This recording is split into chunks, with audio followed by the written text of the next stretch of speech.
Hey YouTube, your old buddy Scott's a little dark in here. Sorry, just pulled into the parking garage at work and I wanted to rattle something off to everybody real quick.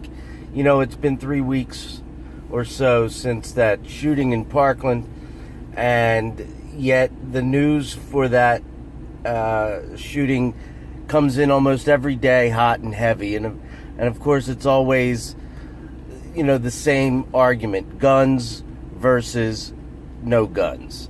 And I'm going to be quite honest with you, I am pretty much up to here with it, to the point where I'm just going to go about my business on a day-to-day basis, and I am going to buy my guns, I am going to go and shoot my guns down at the range, and I'm going to continue to enjoy them and purchase them up and until the time somebody says I can't. Now, I've listened to CNN, I've listened to Fox, I've listened to almost every mainstream and non-mainstream news report, broadcast, interview that has been out there. I've seen every little 7-8 minute clip that you would find on YouTube. I've seen every advertised clip that they put up on Facebook, and it's overwhelming. But what is glaringly obvious to me is that you have two political parties that are going to and have butt heads over the same issue with the same factors surrounding the issue that we've had for many years. So while on the more private sector you're going to see people being regulated, where, you know, YouTube videos are being listed as offensive or being taken down, YouTubers being removed because of their content, that stuff, that's going to continue to happen because, you know, it gives a small group of people an opportunity to feel as if they've won. This is my victory. My victory is, as YouTube, my victory is I got rid of an entire YouTube channel filled with content that I disagree with. I imposed a sanction on a particular YouTuber, and I was the judge and jury and deemed that YouTuber's content as offensive. So, you know, that's my victory. That's my part that I'm going to play. But, you know, there's an interesting little side note to all this. You know, I've never mentioned to anybody on YouTube or outside of YouTube, because I am not a political person. And I think I'm not a political person because I don't ascribe to either of the political parties. I am not a registered Republican. I am not a registered Democrat. That being said, that makes me a pretty attractive person to both parties, because if they want my support, they're going to try to impress me. They're going to try to tell me what I want to hear. But guess what? I don't want to hear what any of them have to say if it doesn't mesh with what I feel in here. I don't care who's sitting in what seats. I'm going to be honest with you. Maybe you guys can figure it out. You'll help me. Am I a Republican that's pro-choice? Am I a Democrat that's pro-Second Amendment? Or am I an on-the-fence guy that just wants to make sure that when decision time comes, I decide on what's most important to me?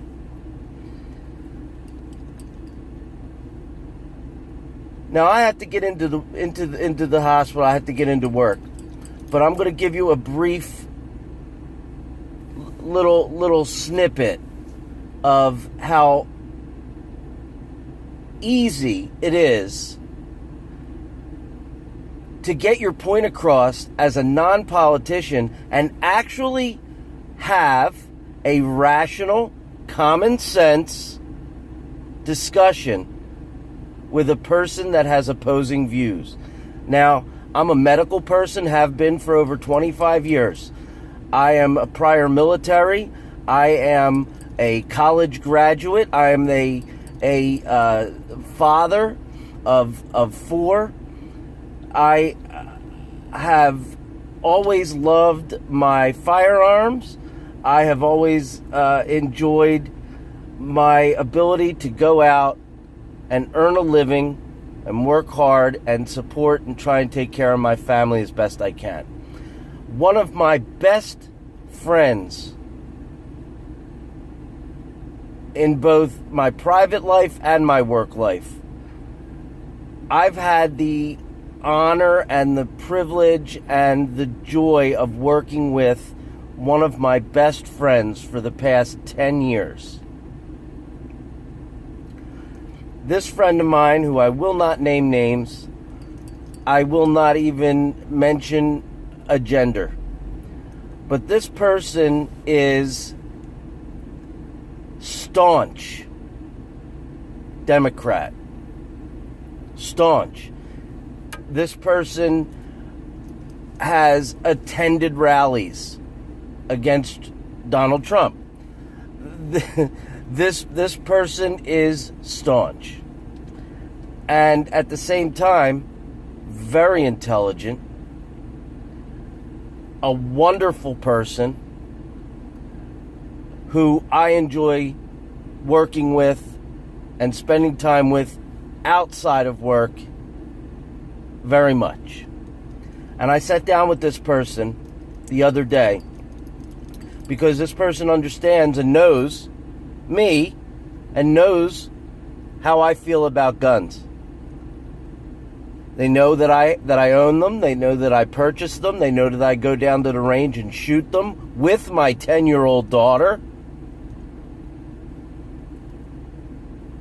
And we were having a conversation one day, and this person said to me,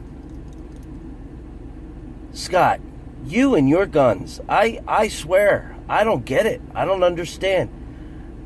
And I said back to this person, I enjoy it. I enjoy it.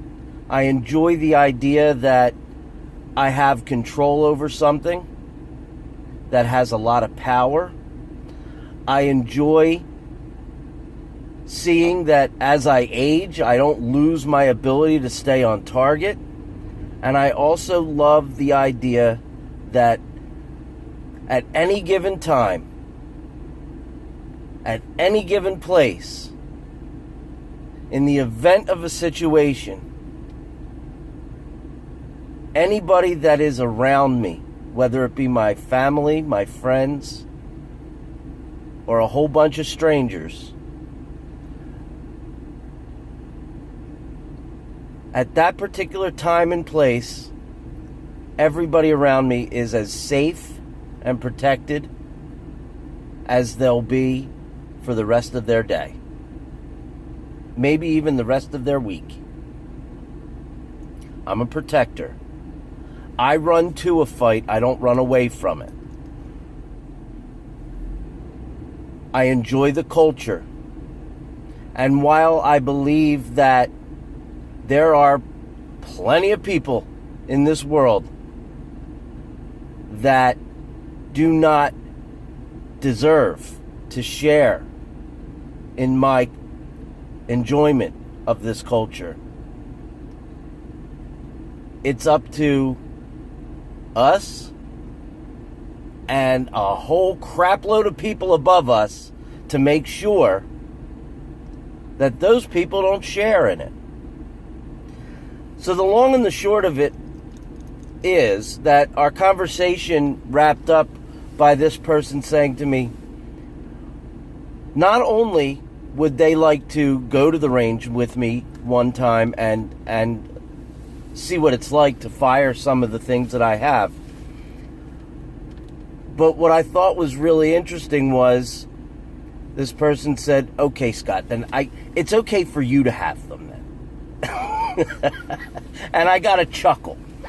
And I said, but do you realize, you do realize that I am just a small percentage of a much bigger picture of what exists in this country right now. So by you saying, okay, Scott, you can have it, I'm okay with you doing it, you're really saying that there's over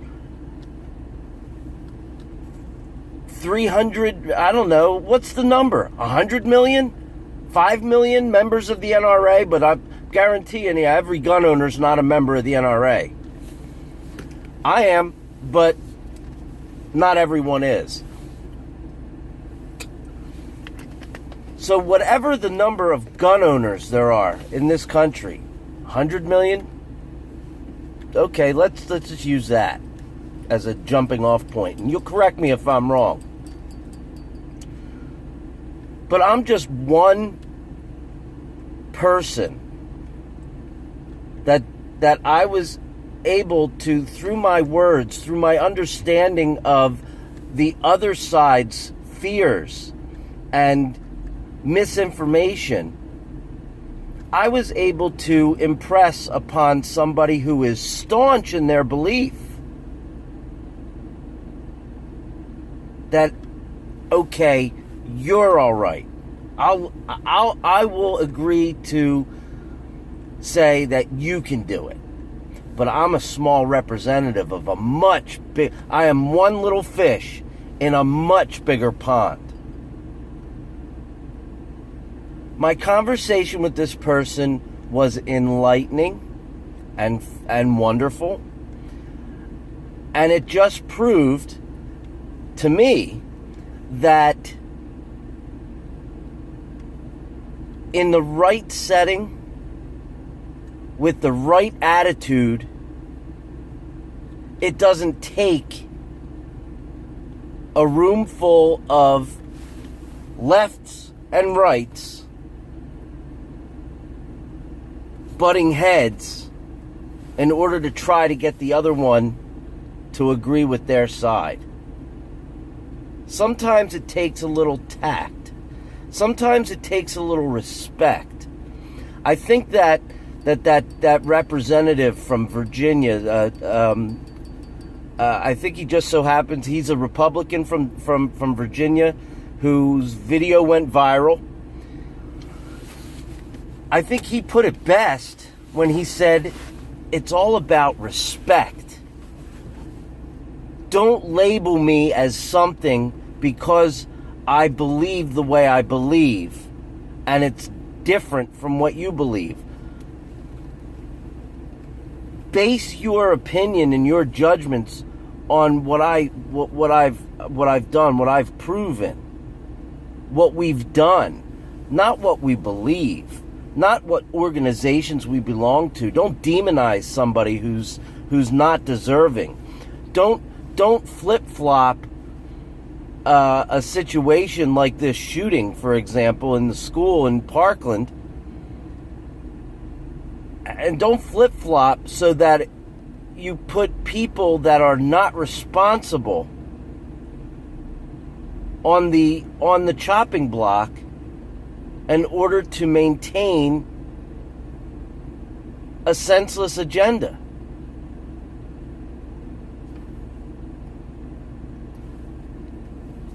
That person that I work with is a very special person to me.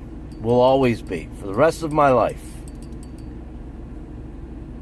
And that person proved to me that no matter how staunch you are in your beliefs, the right words, the right level of respect, that a conversation and a belief is much easier to get across to somebody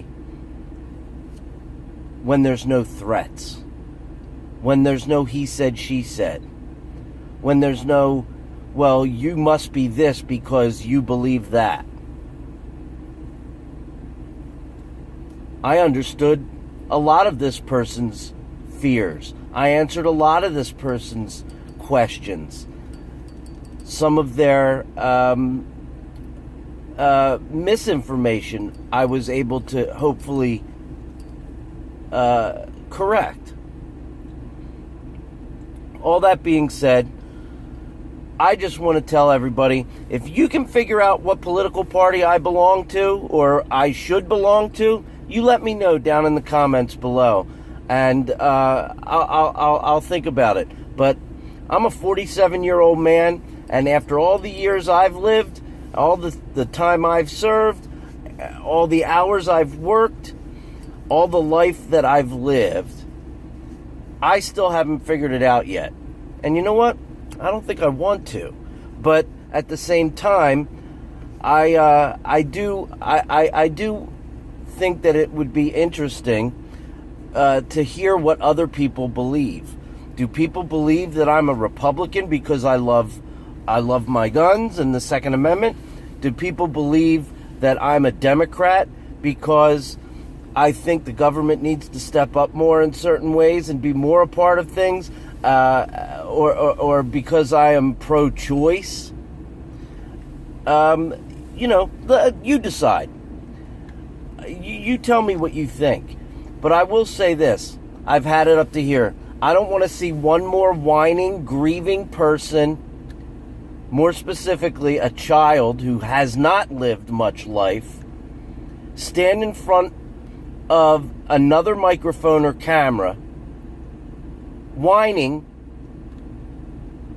and spewing things that have been fed to them by their parents, the media.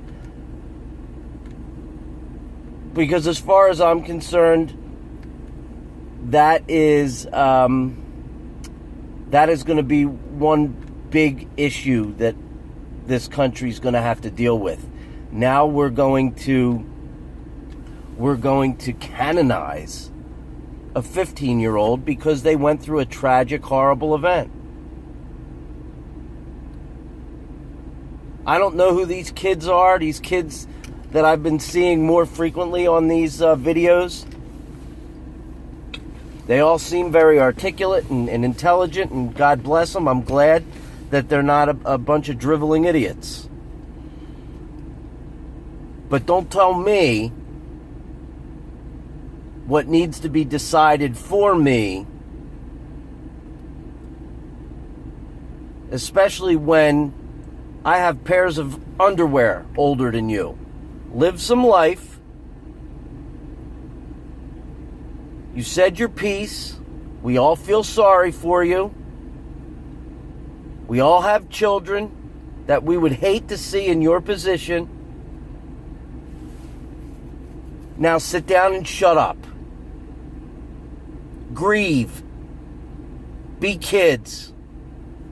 Do what you're supposed to do. But now shut up. All right, everybody. Have a great day. I love you. Logan loves you. And enjoy the rest of your week.